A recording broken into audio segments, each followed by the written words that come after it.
Good evening, sir. Good evening, Dr. Mathangi. How are you? Yeah, great. So, Dr. Sheshadhri has just messaged me. He'll be joining in another 5 minutes. Good evening, Tejinder, sir. This is Dr. Mathangi from Srihar, Ramchandra.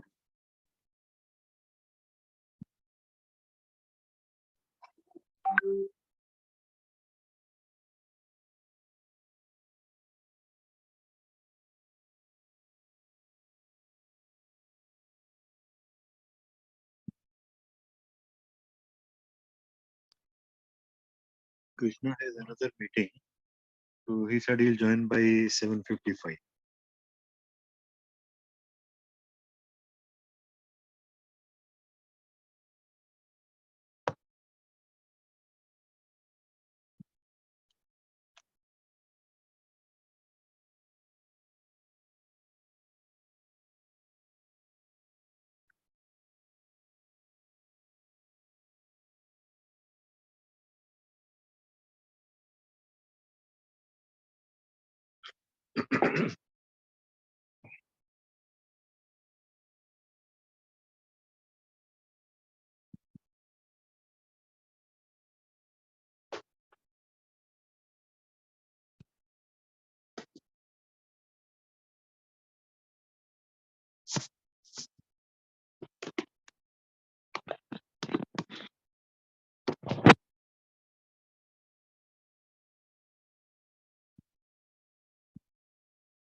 Bedi sir, just reconfirming the introduction slide, you will project it from your side. Am I correct? Yes. No, Sanjay will project. Sanjay will project. Yes, sir. Thank you very much.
Hello, Tejinder. Good evening.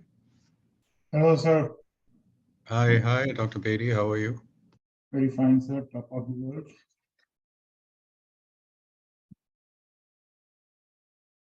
So we'll start in 3 minutes time. And Dr. Mathangi, she'll be presenting your biodata. Good evening, sir. Dr. Matangi from Srihar. Hi.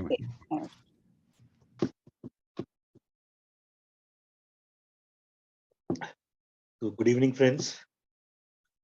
And it's my privilege to welcome Dr. Krishna Sheshadhri for this oration. We narrowly missed him last week, but I'm glad he could make it this time. So over to you, Sanjay. Okay.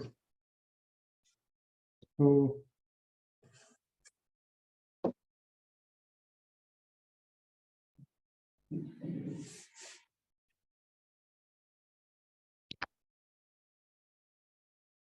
I request Dr. D.C. Mathangi to present Dr. Sheshadhri's biodata.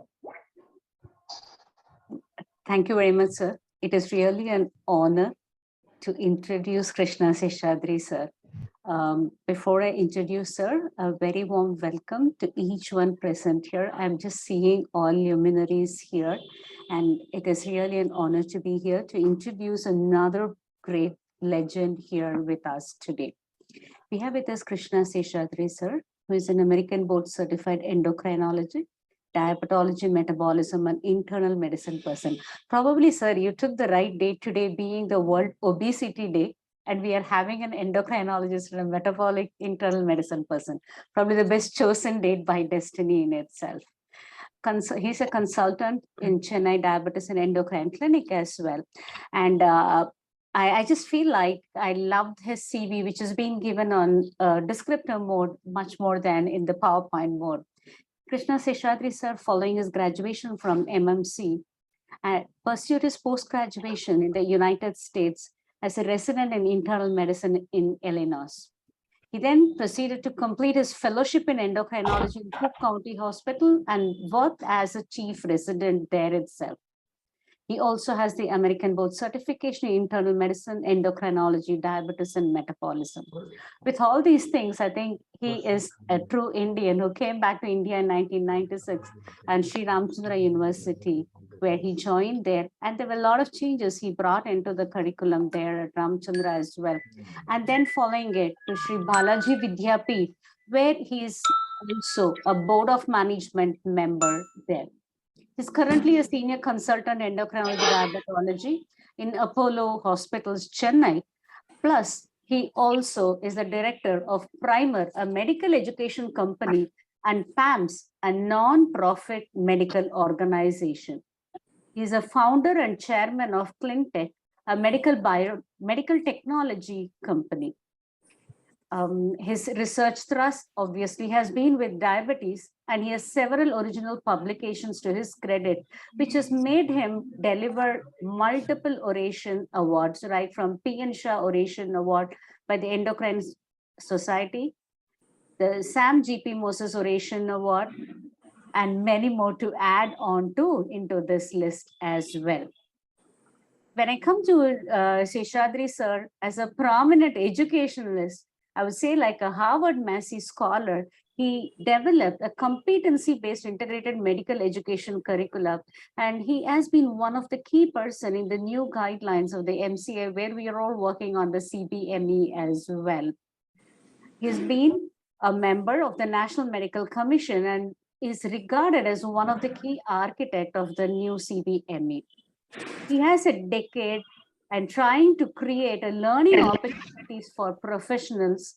Somewhere way down, I still remember at Ramchandra where professional development was started in 2004 in itself, which is now being rechristined into AdCom in MCI as well. A lot to learn during this process as well. He has an extensive experience in system development and has created best practice and quality and patient safety as well. probably a multifaceted person. Please wait till I complete it. There is one more facet to sir as well. And patient safety and electronic medical records. His particular area of expertise in facilitating healthcare and teaching institutions align their missions, vision, values to the sustainable growth and achievement in critical milestones. His work encompasses clinical and research strategy, process, adoption of information technology, and working towards accreditation. चाहिए Probably multiple things together. चाहिए Madam, can you please keep yourself on mute, please?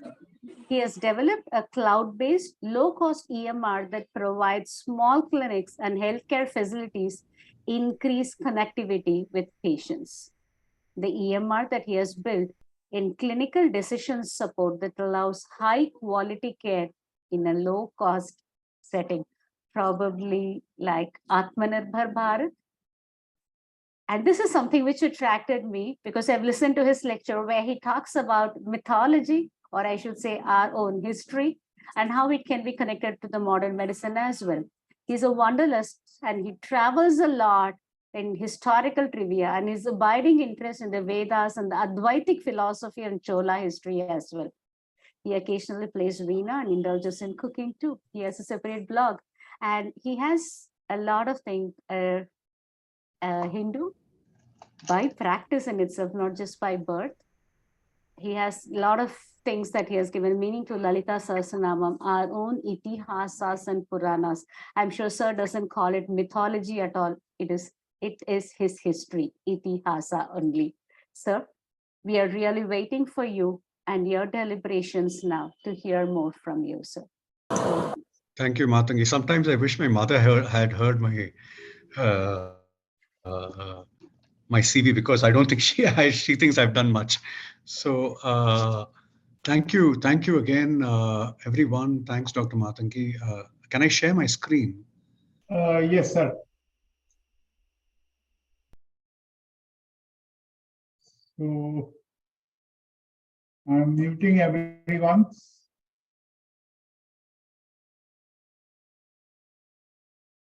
So, sir, you can unmute yourself. Yes. We can see. Okay. You see my slides? Yes? Yes, sir.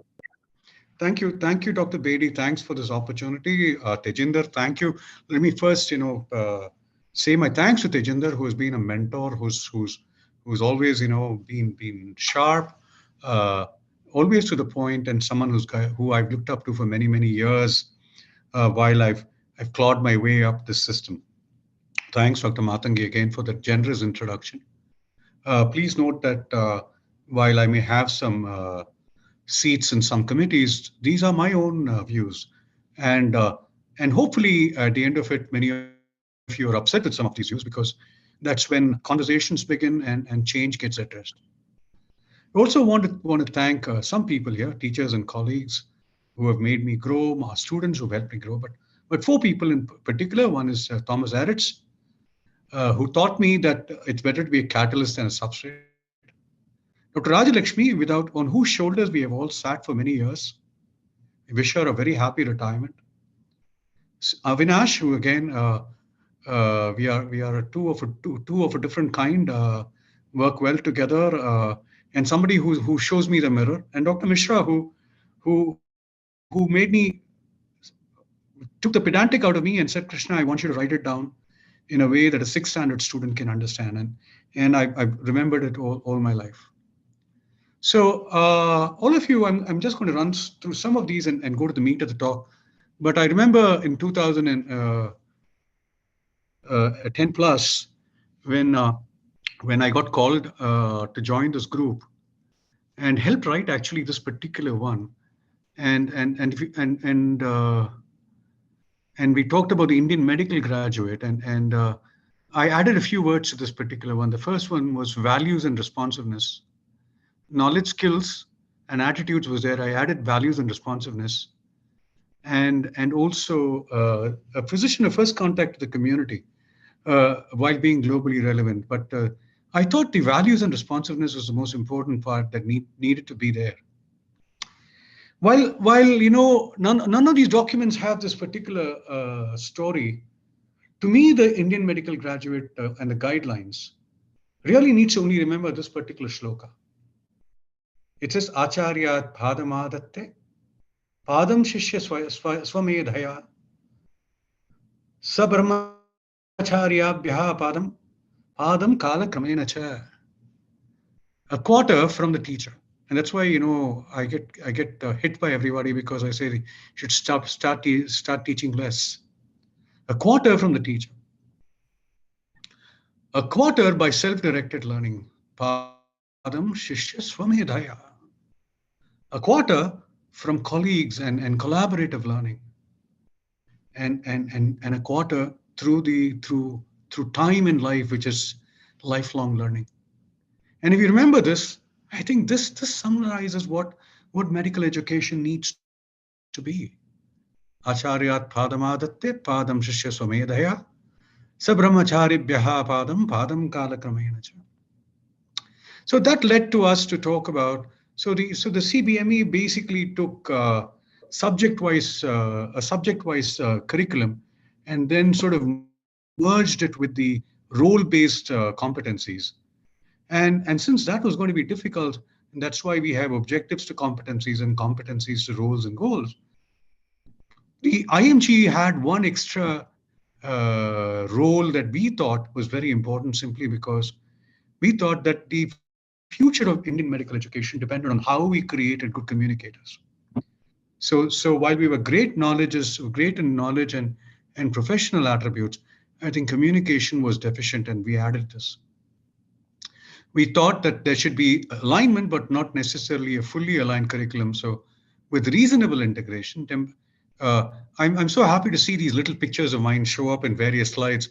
And when I first drew it, it was fun for me. And of course, it had to be learner-centric, it had to be self-directed, addition in learning in primary and secondary centers. We introduced a student doctor method of learning, which in the West is called the clerkships. A greater emphasis on skill acquisition, early clinical exposure, and of course, ATCOM, we've talked about it.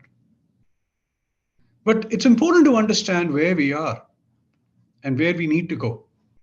Even now, when I say that medical education has changed beyond what it was, that people are learning how to take care of patients, that they are spending more time with patients, that they are learning more skills, the society their expectations are much higher. Remember that this perception is not today.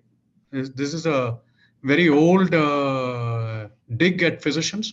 Vaidhyaraja namastubhyam yamaraja sahodara. Yamastu harati pranani vaidhyo pranan dananicha. That means, oh Vaidyaraja, which is, oh doctor, I pray to you, you are Yama's brother. Yama only takes away my life. You, oh doctor, take away both my life and my wealth. So doctors being thought of as money grubbers is not new, but social media has changed it too much. But instead of talking about how ails society, let's talk about what ails medical education. I think these are the 6, but I'm not going to spend about what is it that we are wrong about, but what can we do? We spend too much time about what is wrong.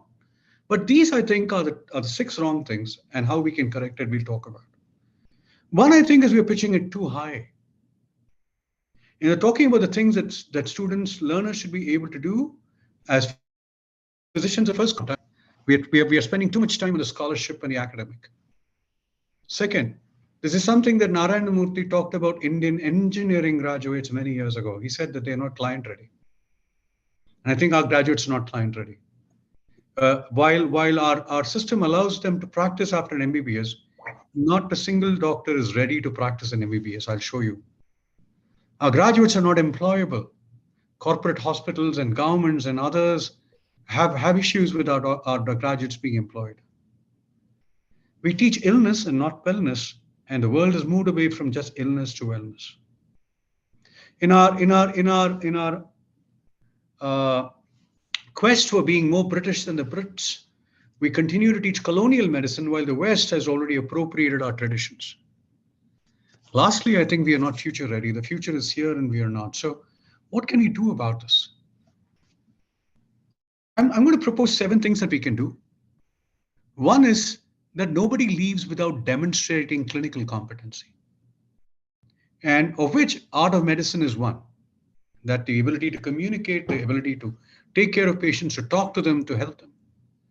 Third, data is the new oil. We need to get the data ready.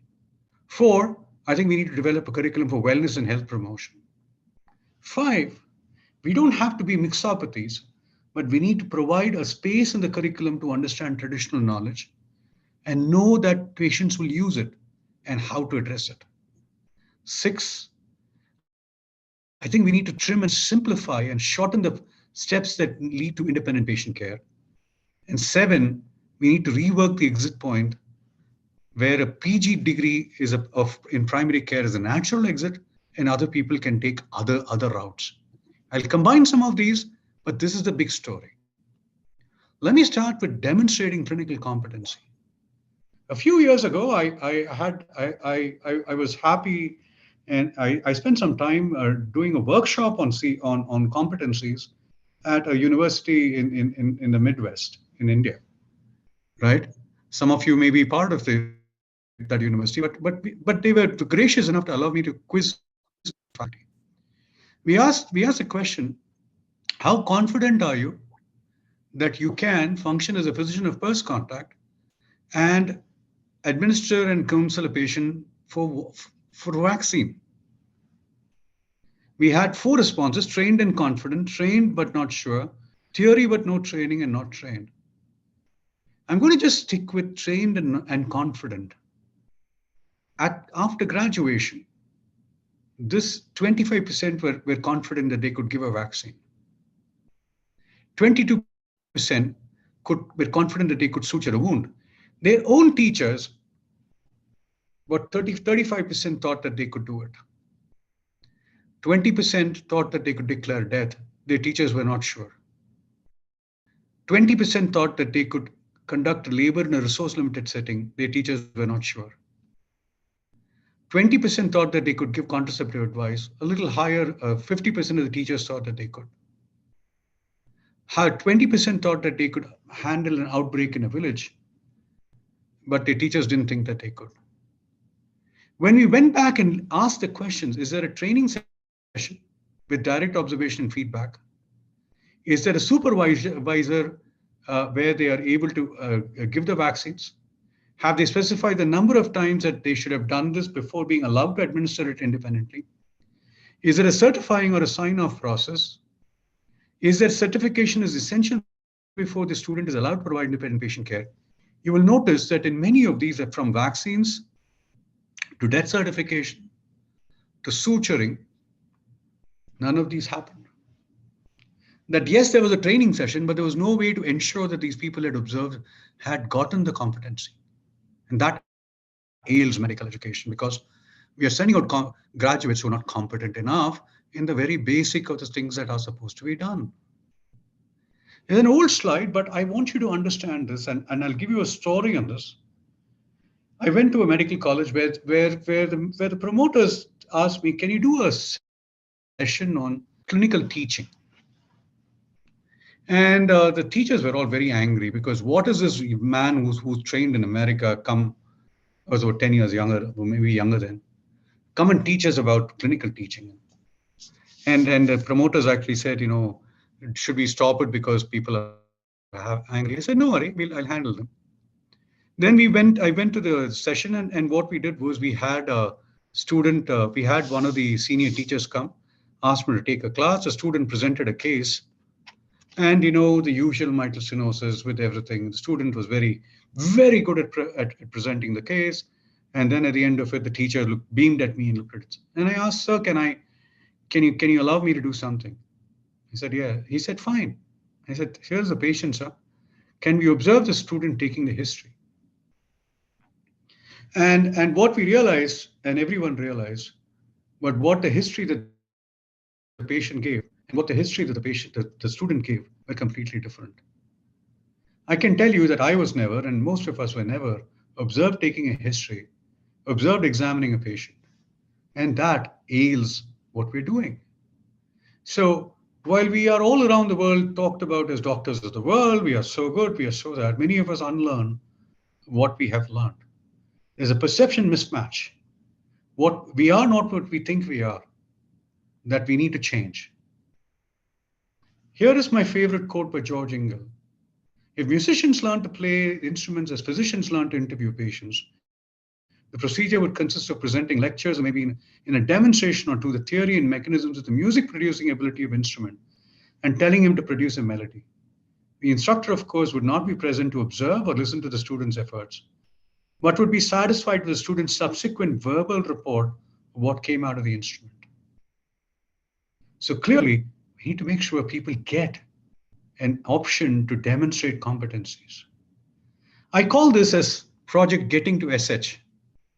We are writing an article, hopefully it gets published. But what we are trying to do is to move people from cognition to behavior. And one of the important competencies is understanding these domain docs. So there are 6 of these: knowledge, skills, attitudes, values, and I've added these 3: values, responsiveness, and communication, right? These are the important domains. The student thinks that this is very important. Skill is somewhat important, but these are not important. When he becomes a doctor, he realizes that skill are probably more important than knowledge. Attitudes are important, and communications are very important. Patients think they value your skills, but they value your communication, your responsiveness much, much more. Administrators think that all of these are important. But what is important is that the values, the responsiveness, the communications, and the attitudes are all hidden in the curriculum. ATCOM is the beginning, but ATCOM is not enough, because ATCOM is still getting you to knowledge and knows how. We need to get it to more and more to shows how. One more. So the first thing to do is to create measurable outcomes. Getting these outcomes right, but importantly, we need to start thinking about how to move competencies from the KH to the SH. We're going to publish this, but here is what we're suggesting. One, use an incremental approach. Start adding more and more things slowly after success with small things in measuring SH, which means that there is a way to acquire it, that there is a way that the student can be observed acquiring it, that it is logged, and only then the student goes up to the next level. This cannot happen unless you promote shared responsibility. If you're going to keep spoon feeding students and you're not going to allow them to say, look, this is something that you need to acquire, you need to work with your colleagues, you need to be responsible for acquiring the competency, this is not going to happen. We need to create immersive experiences, both that are structured and planned in a safe environment, but also use semantic available information, but do quick shows how in the clinic, in the wards. Assessments need not be by the teacher all the time. It can be by the patient, it can be by the nurse, it can be by the dietitian. Multimodal assessment should be present. But more importantly, the most important thing that a student should carry is a logbook. The logbook should not be just a last-minute write-up of the student's experiences copied from his seniors, but a genuine log of his progress that is signed each time he gets an SH done. The SH is predominantly a logbook phenomenon. Without the logbook, the student does not go to the exam. So the moment you start doing it, then getting to SH becomes an important part of what we do. Really, and ultimately, many of our students come out thinking that they are GOD instead of thinking that they are MD. And ultimately, unless they get values in their communications and they learn how to work with patients, they will never understand the natural outcome of learning. Vidya dadati vinayam. Vinayam is humility. Vinaya dhyati dhyati patrata, credibility. Patravad dhanam apnoti. It is credibility that gives money. And dhanat dharmam tata sukam. Wealth leads you to the path of dharma, and therefore this thing. So one, ensure demonstrable competency. Art of medicine is also a demonstrable competency. Let me move on and talk about the third thing we need to talk about, and that's data. The future of healthcare is data science. Today, EMRs are connected, data is available. The government of India, the amount of data that even the government of India stores is humongous.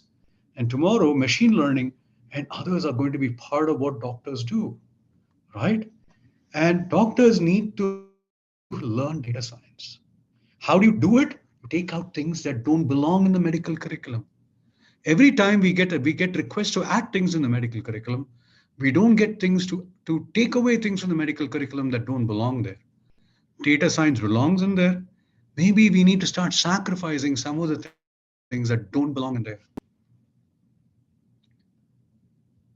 Let me move on to, and I'm spending very little time on some of these because those are things that probably belong in another big lecture. But I think what's important to also understand is that our curriculum needs to start looking at wellness and promotion. Why is it people are moving from illness to wellness? The global wellness economy is $4.5 trillion. And if you notice, the doctors are nowhere part of it. It's pretty much run by nutrition, quacks, people who take it as a business. But increasingly, patients want wellness, and wellness is not taught to medical students. How do you promote wellness is something that's very, very important that belongs in the curriculum. Next, don't ignore traditional knowledge. I think it's very, very important. Every year you see how the West appropriates our own systems. For example, turmeric latte. Today, cardiac coherence. Basically, pranayama, cardiac coherence breathing is what it is. I saw somebody says, I have discovered Rechaka, Kumbhaka, and thing, and called it something else. But I think this Twitter tweet says everything. You steal knowledge from ancient Indian cultures, you rename it, you claim it as an invention, you attack native tradition as superstition. But we are part of it. Whether you like it or not, people will go to Ayurveda. People will go to Siddha. They will go and this will accelerate. Even if we don't include Ayurveda as part of your curriculum, we should at least have our learners to learn that these systems exist, that these are the conditions for which there is actually data for these people to do. And these are the conditions that in Ayurveda that cause problems, that can cause toxicity, that we should be able to handle. But what is important is we can't ignore this. I'm going to paraphrase Kalidasa here. Purnamityeva na sadhu sarvam, na chapi kavyam navamityadvadyam, santaha parikshanta yatarata vachante, mudaha prapatyayanena prapatyaya neya buddhi. Meaning, so Kalidasa was saying that everything old is not great, examine the new. I'm just changing it. I'm changing it to navamityeva na sadhu sarvam. Not everything new is wonderful. Nachapi kavyam purana mityavadyam. Not everything old is bad. The wise person examines everything and what is important takes it. I'll give you some examples. This is our work. My colleague Padma Shrikant worked with me. And what we did was we looked at oral microbiota and type 2 diabetes. And what we did was we found that there was an increase in chemoattractant MCP1 in type 2 diabetes and inflammation. What we did was we gave these people, in Indian tradition, there are 6 kinds of sticks that you can use to brush your teeth, and actually you rotate it. Alum, velum, pallukurdi is what in Tamil. And what we did was we gave a neem stick with the enamel part that protected the enamel and not hurt it. And we showed that inflammation came down in the oral microflora and it changed to a more benign microflora. Right? There's a beautiful translational work that is going on at the Prakriti groups in Ayurveda and their genomic correlates. So clearly, there's no such thing as Western and Eastern medicine. There's just medicine that takes up the best of science in everywhere. So clearly, we need to find a space in the curriculum to understand traditional knowledge and bring it to the 21st century and know where their limitations are and know where their strengths are. But clearly, our graduates need to know it. That brings me to the last part of my talk. I think just producing MBBS graduates is a waste of time for 5 years. Let's talk about what I think needs to be done. These are the pillars of the next generation medical school. I've talked about it many, many times, but I want to look at the career tracks in the future of medical school. What we really need to do is to start doing something interesting. One, start having clinical care experience from year one that increases towards, let's say, year four. There's foundations of primary care that goes on from the beginning till the end. But in addition, I think we should allow students to have choice-based credit right from year one. Now, people can exit in different ways. One, they can do 2 more years of primary care at the end of 4 years, an internship, that is internship and primary care, and should get a postgraduate degree in primary care medicine and exit, right? Some people who don't want to do medical care can go into non-clinical tracks at year four. They don't have to qualify to be a doctor. There are people who can take 3 more years and do a PhD track. And then others can do a year of internship and go into a clinical specialty track. The majority should really be coming out with a postgraduate degree in primary care and not in MBBS, simply because at the end of MBBS, nobody is actually practicing anymore. But I think we need to start relooking at this from a different perspective. We look at it, you get the primary care doctors you need, you get the non-clinical tracks that you need, you get the PhD tracks that you need, and the clinical specialty tracks. Given the number of medical schools in India, it's probably a great way to sort of diversify the exit point in medical school. So here is what I think we need to start doing. First, get to SH at least. That includes attitudes, values, and responsiveness. Start thinking about data and computers and machine learning in our schools. Think about wellness and health promotion. While we are at it, trim down the things that we don't need. As I said, we're pitching too high, start pitching at a little lower. You don't need to teach so much. Provide a space to understand traditional knowledge systems and their place and impact in wellness and illness. And lastly, trim and shorten the steps that lead to independent patient care. Lastly, I just wanted to say, is there a lingua franca of medicine? A lot of us think that English is the only language in which medicine needs to be taught. I don't know, many of us don't know that the original lingua franca of medicine was Greece in the West.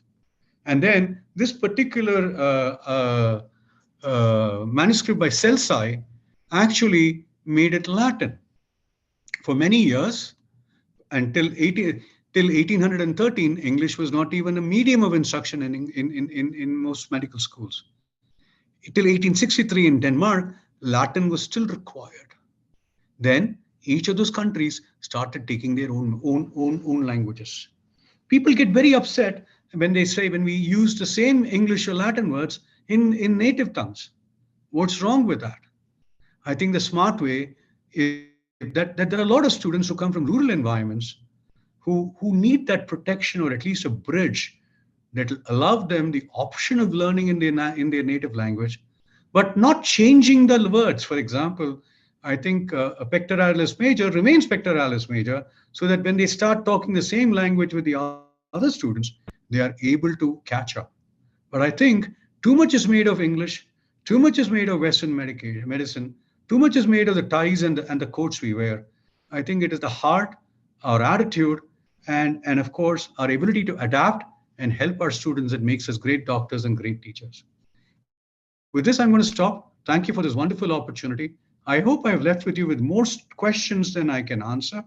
These questions hopefully will create a discussion that will lead to change. I've been grateful to be part of some change. I'm happy to have made you make all of you think about some changes in life. Thank you so much.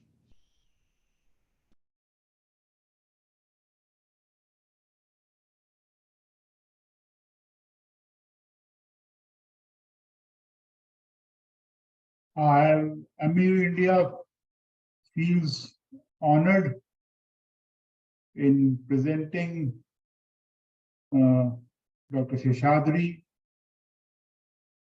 sir, with this the Rita Sood Memorial Celebration for today's session, because an eye-opener, a thought provoker, and I'm sure it will lead to many changes. And we are also feel honored to present him with the Lifetime Achievement Award for the many contributions he has provided in medical science, whether in India or abroad. Thank you, sir. As this is an oration, there are no questions. So we end the session from at this point. Thank you, sir, once again.